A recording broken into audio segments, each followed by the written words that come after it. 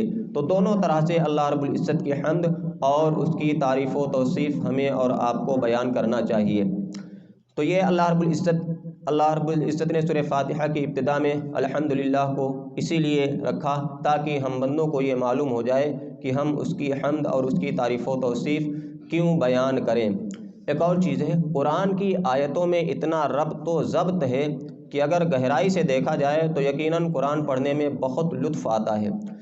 بظاہر اگر ترجمہ پڑھ لیا جائے تو یہ معلوم نہیں ہوتا ہے کہ اس آیت کے بعد یہ آیت آ رہی ہے تو اس کا پہلے والی آیت سے کیا تعلق ہے، لیکن اگر غور و فکر کیا جائے تو یقیناً بڑا لطف آتا ہے۔ قرآن کی ہر آنے والی آیت سابقہ آیت سے بالکل متصل ہے، اور تقریباً ہر آنے والی آیت پہلی آیت کی دلیل ہوا کرتی ہے۔ مثلا الحمدللہ، تمام تعریفیں اللہ کے لیے۔ اب اللہ کے لیے تعریف کیوں ہے؟ اللہ ہی کے لیے تعریف کیوں ہے اور کسی کے لیے تعریف کیوں نہیں؟ فوراً اس کی دلیل آ گئی، رب العالمین، اللہ کے لیے تعریف اور حمد اس لیے ہے کہ وہی عالمین کو پالنے والا ہے، ساری کائنات کی پرورش کرنے والا وہی ہے، ساری کائنات کا پالن ہار وہی ہے۔ تو اللہ کی حمد اس لیے ہے کہ وہ ساری کائنات کا پالن ہار ہے۔ اور پھر رب العالمین، یہ بھی ایک دعویٰ ہے کہ وہ ساری کائنات کو کیوں پال رہا ہے، تو اس کی بھی دلیل آگے ہے، الرحمن الرحیم۔ جب کوئی شخص کسی کی پرورش کرتا ہے تو پرورش کرنے والے کے دل میں رحم ہوتا ہے، رحم اگر نہ ہو تو کسی کی پرورش ہی نہ کرے۔ تو اس کی دلیل آگے ہے کہ وہ پروردگار وہی ہے، پرورش کرنے والا یہی ہے۔ کیوں؟ کیونکہ وہی تو ساری کائنات پر رحم فرمانے والا ہے۔ باقی ایک انسان چند لوگوں پر رحم کر سکتا ہے، یا ایک محلے کے لوگوں پر رحم کر سکتا ہے، یا ایک شہر کے لوگوں پر رحم کر سکتا ہے، لیکن ایک انسان ایسا نہیں کہ دنیا کے تمام انسانوں پر رحم کرے، یا کوئی انسان ایسا نہیں کہ کائنات کی ہر چیز پر رحم کرے۔ لیکن اللہ رب العزت کی ذات ایسی ذات ہے کہ کائنات کی ہر چیز پر اس کا رحم ہے۔ تو کائنات کا پروردگار اس لیے وہی ہے کیونکہ وہی پوری کائنات پر رحم فرمانے والا ہے، اور اسی کی رحمت ہر شے کو محیط ہے۔ وَرَحْمَتُ رَبِّي وَسِعَتْ كُلَّ شَيْءٍ، اور میرے رب کی رحمت ہر شے کو محیط ہے۔ تو اللہ ہی کی ذات ایسی ذات ہے کہ اس کی رحمت ہر شے کو محیط ہے، اور جس کی رحمت ہر شے کو محیط ہوگی وہی ہر شے کا پالن ہار ہوگا، ہر شے کا پالنے والا ہوگا۔ تو تمام عالم کا پالن ہار اللہ رب العزت ہے۔ کیوں؟ کیونکہ ہر شے کو اس کی رحمت محیط ہے۔ تو ہر آنے والی آیت سابقہ آیت سے بالکل مربوط ہے، ملی ہوئی ہے، اور اس کی دلیل اور علت بیان فرما رہی ہے۔ تو ہمیں ہر حال میں اللہ رب العزت کی تعریف و توصیف بیان کرنی چاہیے، اور کسی بھی موقع پر اس کی ناشکری اور ناقدری ہمیں نہیں کرنی چاہیے۔ اور یقیناً ہم جتنی ہی تعریف و توصیف اللہ رب العزت کی بیان فرمائیں وہ کم ہے۔ تو اللہ رب العزت نے سورہ فاتحہ کی ابتدا اس طرح فرمائی، الحمدللہ رب العالمین الرحمن الرحیم مالک یوم الدین۔ تمام سب خوبیاں اللہ کو جو مالک سارے جہان والوں کا، بہت مہربان رحمت والا، مالک یوم الدین روز جزا کا مالک۔ اب اس میں کئی چیزیں آئی ہیں، ان پر تھوڑی مختصراً گفتگو ہو جائے۔ حمد کا معنی ہم نے جان لیا کہ اللہ رب العزت کی تعریف و توصیف بیان کی جائے، اس کی عظمت و کبریائی بیان کی جائے۔ اس کے بعد لفظ اللہ پر چونکہ بسم اللہ شریف کے فضائل میں کچھ گفتگو ہو چکی ہے، اس کے بعد ایک لفظ آتا ہے رب۔ رب کس کو کہتے ہیں؟ رب کے 3 معنی بیان کیے گئے ہیں، ایک تو مالک، اور دوسرا سردار، اور تیسرا پرورش کرنے والا، پالن ہار۔ تو مالک، ساری کائنات، رب کا جو پہلا معنی مالک، ساری کائنات کا حقیقی مالک وہی ہے۔ یوں تو انسان بھی بسا اوقات کچھ چیزوں کا مالک ہو جاتا ہے، لیکن انسان کے مالک ہونے میں اور رب کے مالک ہونے میں بہت فرق ہے۔ انسان جب کسی چیز کا مالک ہوتا ہے تو ہمیشہ کے لیے نہیں۔ مثلا ہم دکان سے جب کوئی سامان خریدتے ہیں، اس کی قیمت ادا کر دیتے ہیں تو ہم اس سامان کے مالک ہو جاتے ہیں، لیکن کیا خریدنے سے پہلے ہم اس سامان کے مالک تھے؟ نہیں، اس سے پہلے کوئی اور مالک تھا۔ تو ہم کسی شے کے ہمیشہ مالک نہیں ہوتے. تو سامان جب ہم خریدتے ہیں تب مالک بنتے ہیں، اس سے پہلے ہم اس سامان کے مالک نہیں تھے. پھر ضروری نہیں کہ وہ سامان ہمیشہ ہمارے پاس رہے، پھر وہ فنا ہو سکتا ہے، ختم ہو سکتا ہے، یا ہم ہی ختم ہو سکتے ہیں، تو ہم اس سامان کے مالک نہیں رہ جائیں گے. لیکن اللہ رب العزت ساری کائنات کا مالک ہے، ہمیشہ سے مالک ہے اور ہمیشہ مالک رہے گا، اس کی ملکیت کبھی ختم نہیں ہوگی. تو یوں تو انسان بھی بسا اوقات کچھ چیزوں کا مالک ہو جایا کرتا ہے، لیکن یہ حقیقتاً مالک نہیں ہوتا ہے. حقیقتاً تمام چیزوں کا مالک اللہ رب العزت ہی ہے. تو رب کا ایک معنی مالک، تو اس لحاظ سے اللہ رب العزت کی ذات رب ہے، ہر چیز کا وہی مالک ہے. رب کا دوسرا معنی سردار، یقیناً جو ہر چیز کا مالک ہے، جو جن چیزوں کا مالک ہوا کرتا ہے ان چیزوں کا وہ سردار بھی ہوا کرتا ہے. تو جب ساری کائنات کا وہی مالک ہے تو ساری کائنات کا وہی سردار بھی ہے. رب کا ایک تیسرا معنی پرورش کرنے والا ہے. تیسرا معنی پرورش کرنے والا ہے. تو اس لحاظ سے بھی اللہ رب العزت ہی حقیقتاً ساری کائنات کی پرورش کرنے والا ہے. یوں تو انسان بھی بسا اوقات کچھ لوگوں کی پرورش کرتا ہے. ایک باپ اپنے بچوں کی پرورش کرتا ہے، ایک مالک اپنے نوکروں کی پرورش کرتا ہے، یا ایک بادشاہ اپنی رعایا کی پرورش کرتا ہے. لیکن اللہ رب العزت کی پرورش اور بندوں کی پرورش میں بھی بہت بڑا فرق ہے. کیسے؟ اولاً تو بندہ جب بھی کسی کی پرورش کرتا ہے تو کسی فائدے کے لیے کرتا ہے، بندے کا کوئی فائدہ مقصود ہوتا ہے تبھی بندہ اس کی پرورش کرتا ہے. اسی لیے انسان اپنے بچوں کی پرورش جس انداز سے کرتا ہے دوسروں کے بچوں کی پرورش اس انداز سے نہیں کرتا. پھر بھی اگر وہ اپنے بچوں کی پرورش کرتا ہے تو اس امید کے ساتھ کہ یہ بچے بڑھاپے میں میرا سہارا بنیں گے، یا اپنے بچوں کی نہیں کسی دوسرے کے بچوں ہی کی پرورش کرتا ہے جن سے اس کا کوئی رشتہ نہیں، لیکن پھر بھی اس کا مقصد کیا ہوتا ہے کہ اللہ رب العزت مجھے اجر و ثواب عطا فرمائے. تو بندہ جب بھی کسی کی پرورش کرتا ہے اس کا کوئی نہ کوئی مقصد اس میں ہوتا ہے، اسی مقصد کے تحت کسی کی پرورش کرتا ہے. لیکن اللہ رب العزت ساری کائنات کی پرورش کرنے والا ہے، ساری کائنات کا پالنہار ہے، اور بغیر کسی مقصد کے، اس کا کوئی فائدہ نہیں، لیکن پھر بھی وہ ساری کائنات کا پالنہار ہے، ساری کائنات کی پرورش کر رہا ہے. اور پھر انسان بسا اوقات ایسا ہوتا ہے کچھ لوگوں کی پرورش کرتا ہے، لیکن کبھی ایسا وقت آ جاتا ہے کہ وہ پرورش سے کنارہ کش ہو جاتا ہے، ان کی پرورش کرنا ترک کر دیتا ہے. مثلاً ایک باپ اپنے بچوں کی پرورش کرتا ہے، لیکن یہی باپ جب بوڑھا ہو جاتا ہے تو پھر اب یہ اپنے بچوں کی پرورش نہیں کر سکتا، اب خود بچے اس کی پرورش کرنے لگتے ہیں. تو معاملہ بالکل برعکس ہو جاتا ہے. کبھی اس نے اپنے بچوں کی پرورش کی تھی، لیکن ضعیفی کی حالت میں، بڑھاپے کی حالت میں وہی انسان پرورش کرنے کے لائق نہیں رہتا، لیکن اللہ رب العزت ہمیشہ پرورش کرتا ہے.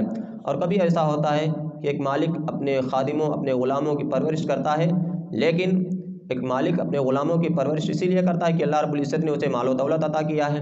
اور مال ایک ایسی چیز ہے جو فنا بھی ہو جاتا ہے، ختم ہو جاتا ہے. ایک انسان امیر ہوتا ہے، غریب ہو جاتا ہے کچھ دنوں کے بعد، تو جیسے ہی اس انسان کی مالی حالت کمزور ہوتی ہے تو وہ اپنے خادموں اور نوکروں کی تعداد میں کمی کرنے لگتا ہے. لیکن اللہ رب العزت کی ذات ان تمام چیزوں سے پاک، صاف اور مبرہ ہے. وہ ساری کائنات کی پرورش کرتا ہے، اور کسی بھی چیز کی پرورش سے وہ کبھی کنارہ کش نہیں ہوتا ہے، ہمیشہ تمام چیزوں کی پرورش وہی کرتا ہے. تو رب کے جو تین معنی ہیں، مالک، سردار، پرورش کرنے والا، حقیقتاً اللہ رب العزت ہی ساری کائنات کا مالک ہے، اور حقیقتاً اللہ رب العزت ہی ساری کائنات کا پالنہار ہے، وہی ساری کائنات کی پرورش کرنے والا ہے، اور حقیقتاً ساری کائنات کا سردار بھی اللہ رب العزت ہی ہے. تو اس طرح اللہ رب العزت نے اپنی تعریف و توصیف بیان فرمائی کہ بندوں کو یہ معلوم ہو جائے کہ اس کی تعریف و توصیف کس طرح کی جائے. پھر ایک سوال یہ ذہن میں آتا ہے کہ خود اپنی تعریف کرنا، خود اپنی زبان سے اپنی تعریف کرنا، یہ بہت اچھا اور مستحسن نہیں سمجھا جاتا ہے. پھر بھی اللہ رب العزت نے اپنی تعریف اپنے انداز سے کیوں فرمائی؟ کہ اللہ کون ہے؟ وہی ہے جو اپنی تعریف کر رہا ہے. اللہ نے خود اپنی تعریف فرمائی. تو بلا شبہ انسان اگر اپنی تعریف خود سے کرے تو یہ معیوب ہے، مستحسن نہیں ہے، یہ پسندیدہ نہیں ہے. اللہ رب العزت نے قرآن میں فرمایا بھی ہے، فَلَا تُزَكُّوا أَنفُسَكُمْ هُوَ أَعْلَمُ بِمَنِ اتَّقَىٰ. تم خود ستائی نہ کرو، اپنے آپ کو صاف ستھرا ظاہر نہ کرو، اللہ ہی جاننے والا ہے کہ تم میں سے کون زیادہ متقی ہے، کون زیادہ اللہ سے ڈرنے والا ہے. تو خود ستائی سے اللہ رب العزت نے بندوں کو منع کیا ہے. لیکن اللہ رب العزت وہ اس سے بری ہے، وہ اپنی تعریف کر سکتا ہے، اور اس لیے بھی کر سکتا ہے کہ اگر اس نے اپنی تعریف نہ کی ہوتی تو ہم بندوں کو معلوم ہی نہ ہوتا۔ تو یہ اس لیے بھی کہ انسانوں کو معلوم ہو جائے، تعلیم کے لیے اللہ رب العزت نے اپنی تعریف اور اپنی حمد بیان کی۔ اور پھر اس لیے بھی بندہ خود ستائی اور اپنی تعریف اپنی زبان سے اس لیے بھی نہیں کر سکتا کہ بندے کے اندر اتنا کمال ہی نہیں کہ وہ اپنی تعریف اپنی زبان سے کرے۔ جس ذات کے اندر کمال ہو بلا شبہ وہ ذات اپنی تعریف کر سکتی ہے، تو کمال تو اللہ رب العزت کی ذات میں ہے، تو وہ اگر خود ستائی کرے، وہ اپنی تعریف کرے، تو اس میں کوئی عیب کی بات نہیں، بلکہ یہ مستحسن ہے۔ تو بندے کے اندر کمال نہیں ہے، اس لیے بندے کو خود ستائی سے منع کیا گیا۔ اور چونکہ بندہ جب اپنے آپ اپنی تعریف کرے گا تو اس میں تکبر، غرور اور گھمنڈ کا شائبہ ہوتا ہے۔ بندہ جب اپنی تعریف کرتا ہے تو تکبر کی بو آنے لگتی ہے، اور بندہ تکبر کرے یہ اللہ رب العزت کو پسند نہیں۔ کبریائی، بندے کی کبریائی یہ اللہ رب العزت کو پسند نہیں۔ کبریائی صرف اور صرف اللہ رب العزت کو زیبا ہے، تو اللہ رب العزت کی ذات ہی کبریائی والی ہے، اس لیے وہ خود اپنی تعریف کر سکتا ہے۔ تو خود ستائی سے اللہ رب العزت نے منع کیا ہے کہ کسی کو اپنی زبان سے اپنی تعریف نہیں کرنی چاہیے، لیکن اللہ رب العزت اپنی مدح، اپنی تعریف و توصیف خود کر سکتا ہے، کیونکہ وہ کبریائی والا ہے۔ اور اس لیے بھی کہ اس نے اگر اپنی تعریف خود نہ کی ہوتی تو ہم بندوں کو یہ معلوم ہی نہ ہوتا کہ ہم کس انداز سے اور کس طرح اس کی تعریف و توصیف بیان کریں۔ تو اللہ رب العزت کی تعریف و توصیف ہمیں بیان کرنا چاہیے ہر حال میں۔ اللہ رب العزت نے جو بندوں کو منع کیا ہے کہ تم اپنے آپ اپنی تعریف نہ کرو، وہیں اس بات سے بھی اللہ رب العزت نے منع کیا ہے کہ کسی انسان کی تعریف و توصیف اس کے سامنے بیان کی جائے۔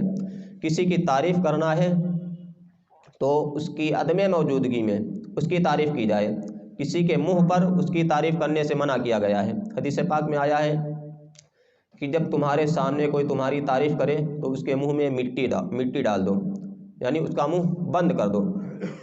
تو کسی کی تعریف اس کے سامنے کرنے سے منع کیا گیا ہے، لیکن بسا اوقات ایسا ہوتا ہے کہ سامنے تعریف کر سکتے ہیں، اجازت ہے۔ اور یہاں تک کہ بسا اوقات ایسا بھی ہوتا ہے، خود ستائی سے اللہ رب العزت نے منع کیا ہے کہ بندہ اپنی تعریف اپنے آپ کرے، اس سے منع کیا ہے۔ بہت سے موقع ایسے بھی آتے ہیں کہ انسان اپنی تعریف و توصیف بھی بیان کر سکتا ہے۔ تو جہاں اللہ رب العزت نے یہ منع کیا ہے کہ کسی کے سامنے اس کی تعریف نہ کی جائے، تو اس کی وجہ یہ ہے کہ جب بھی کسی انسان کی تعریف و توصیف بیان کی جاتی ہے تو عام طور سے ہوتا یہی ہے کہ پھر اس کے اندر غرور، گھمنڈ اور تکبر آ جاتا ہے۔ تو اس چیز سے بچانے کے لیے کہ بندے کے اندر تکبر نہ پیدا ہو، اس کے اندر غرور اور گھمنڈ نہ پیدا ہو، لہذا اس کے سامنے اس کی تعریف نہ کی جائے۔ اور بسا اوقات ایسا بھی ہوتا ہے کہ تعریف کرنے والا جب کسی کے منہ پر اس کی تعریف کرتا ہے تو کچھ مقصد دوسرا ہوتا ہے، کچھ لینا چاہتا ہے، کوئی دوسرا مقصد ہوتا ہے، اس لیے اس کی تعریف کرتا ہے، کچھ حاصل کرنا چاہتا ہے۔ تعریف جس کی کر رہا ہے اس کے اندر وہ خوبیاں نہیں ہیں، لیکن پھر بھی تعریف کرتے جا رہا ہے۔ تو کبھی تعریف بندہ کسی کے سامنے اس لیے بھی کرتا ہے کہ اس سے کچھ لینا مقصد ہوتا ہے، اور جس کی تعریف کر رہا ہے اس کے اندر وہ خوبیاں بھی نہیں۔ تو ایسے لوگوں کو حکم ہے کہ ایسے لوگ اگر تمہاری جھوٹی تعریف تمہارے سامنے کر رہے ہوں، جو خوبیاں تمہارے اندر نہ ہوں وہ خوبیاں تمہارے سامنے بیان کر رہے ہوں، اور اس سے ان کا مقصد کچھ اور ہو، تو پھر تم ان کے منہوں کو بند کر دیا کرو، ان کے منہ میں مٹی ڈال دیا کرو، یعنی کسی بھی طرح ان کی زبان کو بند کر دیا کرو۔ مثلا اگر کوئی شخص تم سے کچھ لینا چاہتا ہے، اس لیے وہ تمہاری تعریف کر رہا ہے، تو اسے کچھ دے دو، اس کی زبان بند ہو جائے گی، تعریف و توصیف کرنا بند کر دے گا۔ یا تمہارے اندر جو خوبیاں نہیں ہیں ان خوبیوں کو بھی کوئی بیان کر رہا ہے تو تم اسے خاموش کر سکتے ہو اور ڈانٹ سکتے ہو کہ تم میری ایسی خوبیاں کیوں بیان کر رہے ہو جو خوبیاں میرے اندر ہیں ہی نہیں، اس طرح اس کی زبان بند ہو جائے گی۔ تو اس لیے سامنے تعریف و توصیف کرنے سے منع کیا گیا ہے تاکہ بندے کے اندر غرور اور گھمنڈ اور تکبر نہ پیدا ہو۔ لیکن اگر یہ خدشہ نہ ہو اور ایسا لگے کہ ہم جس کی تعریف کریں گے نہ تو اس کے اندر تکبر پیدا ہوگا، نہ غرور و گھمنڈ پیدا ہوگا، اور اس شخص کے اندر کچھ خوبیاں ہیں اور مقصد یہ ہو کہ اس کی حوصلہ افزائی ہو، تعریف کا مقصد بسا اوقات حوصلہ افزائی بھی ہوا کرتا ہے، تو اگر مقصد یہ ہے، حوصلہ افزائی کرنا مقصد ہے، اور اس بات کا بھی اندیشہ نہیں ہے کہ اس کے اندر غرور و گھمنڈ اور تکبر پیدا ہو جائے گا، تو پھر سامنے تعریف کر سکتے ہیں۔ بلکہ اگر حوصلہ افزائی مقصود ہو تو سامنے تعریف کرنی چاہیے، کیونکہ بندوں کا حوصلہ ہمیں بڑھانا چاہیے اور کسی کے حوصلے کو پست نہیں کرنا چاہیے۔ تو سامنے جو تعریف سے منع کیا گیا وہ اس لیے کہ جھوٹی تعریف نہ کی جائے، اور اس لیے کہ تعریف کرنے والے کے اندر غرور اور گھمنڈ نہ پیدا ہو۔ لیکن اگر حوصلہ افزائی مقصود ہو تو ہم کسی کے سامنے بھی تعریف کر سکتے ہیں اور اس کی عدم موجودگی میں بھی تعریف و توصیف کر سکتے ہیں۔ اسی طرح جو اللہ رب العزت نے خود ستائی سے منع کیا ہے کہ بندہ اپنی تعریف اپنی زبان سے نہ کرے۔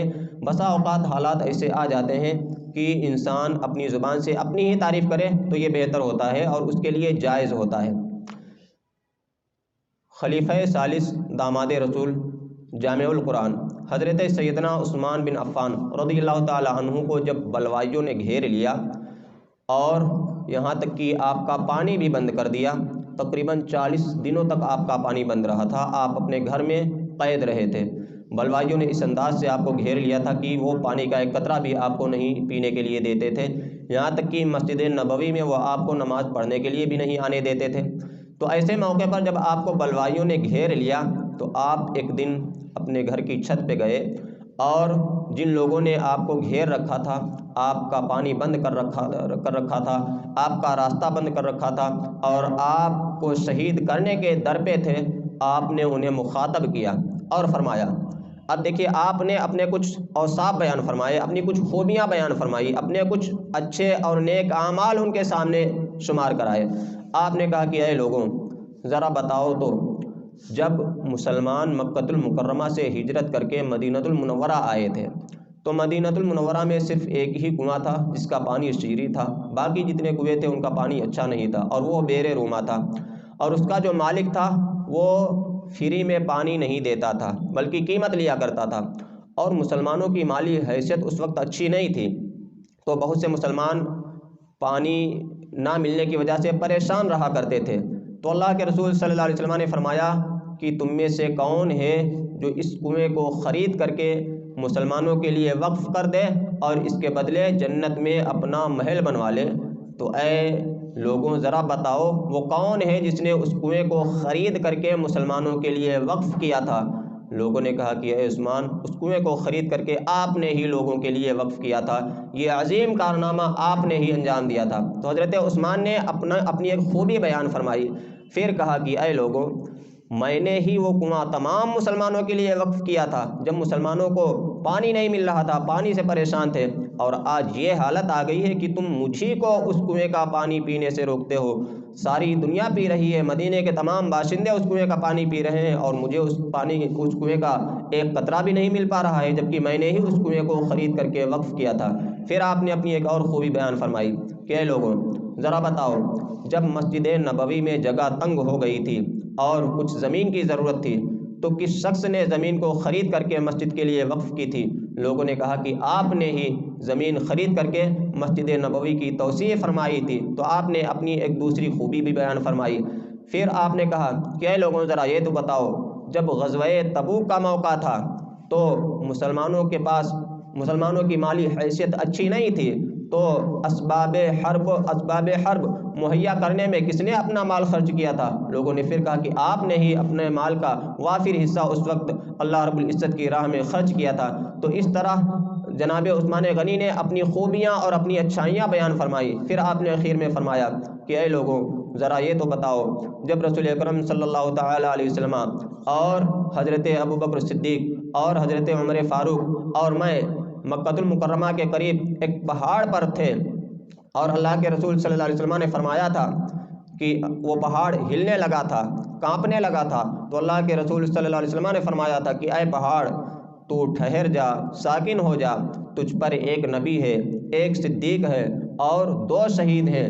تو اس پہاڑ پر چار ہی شخصیتیں تھیں، نبی تو رسول اکرم صلی اللہ علیہ وسلم خود، اور صدیق حضرت ابوبکر صدیق، اور جن 2 شہیدوں کے بارے میں اللہ کے رسول صلی اللہ علیہ وسلم نے فرمایا تھا ان میں ایک تو حضرت عمر اور دوسرا میں، تو مجھے تو اللہ کے رسول صلی اللہ علیہ وسلم نے شہید بھی فرما دیا ہے۔